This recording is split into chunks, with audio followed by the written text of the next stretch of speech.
গরমকালের এই সিজনে বিভিন্ন সবজিপাতি দিয়ে কিন্তু মাছের ঝোলটা অসাধারণ খেতে হয়। আজ যেমন আমি বানিয়ে নিয়েছিলাম লাউ দিয়ে কাতলা মাছের ঝোল।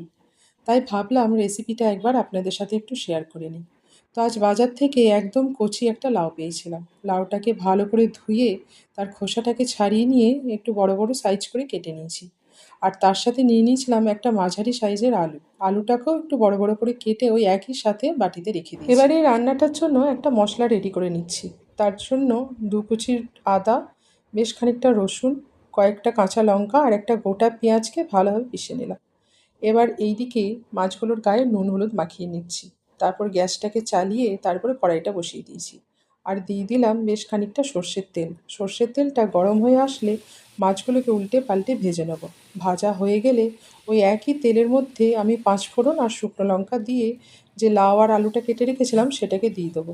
এটা ভাজা হয়ে গেলে এর ওপরে দিয়ে দেবো যে মশলাটা রেডি করেছিলাম সেটা। তার সাথে বেসিক যে মশলাগুলো লাগে, যেমন জিরে গুঁড়ো, ধনে গুঁড়ো, শুকনো লঙ্কার গুঁড়ো আর হলুদ।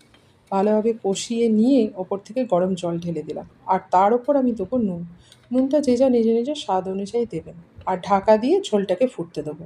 ঝোলটা ফুটে আসলে মাছগুলোকে দিয়ে আরও 10 মিনিট ফুটিয়ে নেব। এবার লাউটার আর আলুটা সেদ্ধ হয়ে আসলে ওপর থেকে গরম মশলা ছড়িয়ে দিয়ে নামিয়ে নিলে রেডি কাতলা মাছ আর লাউ দিয়ে ঝোল।